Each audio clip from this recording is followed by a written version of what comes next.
ویور امید کرتا ہوں کہ آپ سب ٹھیک ہوں گے اور آج کی میری کہانی ہے دوسری شادی عورت کا حق۔ میں نے ایسے گھرانے میں جنم لیا جہاں تکلیف کو حمل اور غربت کو شرافت کے لبادے میں چھپا دیا جاتا ہے۔ کچھ یاد نہیں بچپن کیسے بیتا۔ ابتدائی تعلیم گاؤں کے اسکول میں پائی، جب ذرا ہوش سنبھالا گھر کی فضا کو مقدر پایا۔ وجہ والد صاحب کی تنگ مزاجی تھی۔ دنیا نے ترقی کر لی مگر ان پر زمانے کی تیز رفتاری کا کوئی اثر نہ ہوا۔ وہ اب بھی اپنی سوچ و بچار میں ایسے ہی تھے جیسے ان کے دادا پر دادا رہے ہوں گے۔ جب سے ہوش سنبھالا یہی دیکھا کہ ہمارے والدین میں ہمہ وقت ایک فاصلہ اور خاموشی کی دیوار ہیل رہتی ہے۔ خدا جانے کب وہ آپس میں مل بیٹھ کر اپنائیت سے بات کرتے تھے۔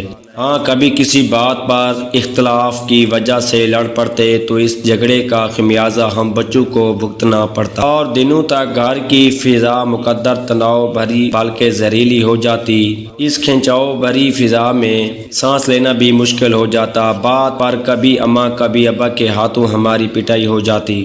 ابا کے سامنے تو اتنی ہمت نہ ہوتی کہ کھل کر بات کر سکتے۔ ہماری شوخیاں اور شرارتیں ان کے قدموں کے چاہ میں دب کر رہ جاتی تھیں۔ گھر میں ہم دو بہنیں اور دو بھائی تھے۔ مجھے اللہ نے اچھی صورت دی تھی، تبھی نوخیز عمر میں ہی رشتوں کا تانتا بندھ گیا۔ کبھی خالہ آ رہی ہیں تو کبھی پھوپھو۔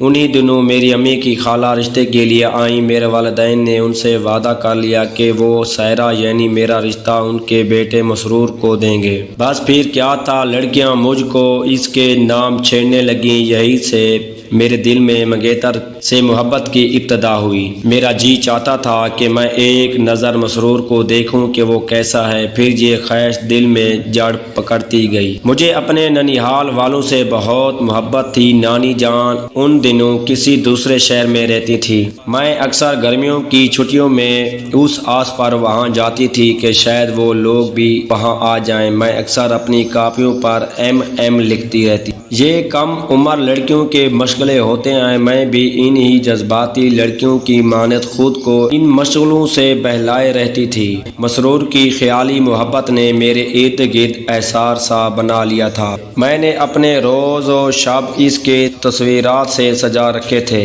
وقت گزرنے کے ساتھ میرے ذہن میں اس کی محبت کے نقش گہرے ہوتے جاتے تھے۔ ممکن ہے یہ نوخیز عمر کی خود قریبی ہو، لیکن ان دنوں تو یہ بات زندگی اور موت کے سوال سے اہم لگتی تھی۔ آخر ایک دن خدا نے میری سن لی۔ ابا جان موٹر سائیکل کے حادثے میں زخمی ہو گئے تو مسرور ان کو دیکھنے تھوڑی دیر کے لیے ہمارے گھر آیا۔ وہ ڈرائنگ روم میں بیٹھا تھا اور مجھے اس کے سامنے جانے سے گھبراہٹ سی ہو رہی تھی۔ یوں وہ مجھے دیکھے اور بات کیے بنا واپس چلا گیا۔ میں نامی جماعت میں تھی کہ خالہ سجو اپنے بیٹے کی منگنی کی رسم کرنے کے گھر سے آ گئی۔ جب ابا جان کو پتہ چلا کہ مسرور صرف 8ویں تک پڑھا ہے تو انہوں نے اس بات پر میرا رشتہ دینے سے منع کر دیا اور بولے لڑکا میٹرک پاس بھی نہیں ہے، میں بیٹی کا رشتہ اس کو کیوں کر دے سکتا ہوں۔ خالہ کو انکار کی توقع نہ تھی کہ بچپن میں بات طے ہو چکی تھی۔ ان کو بہت صدمہ ہوا اور وہ بجھے دل کے ساتھ واپس لوٹ نہیں۔ ان کے اس طرح افسردہ جانے کا مجھ کو بے حد دکھ ہوا، لیکن میں اس دکھ کا اظہار کس سے کرتی؟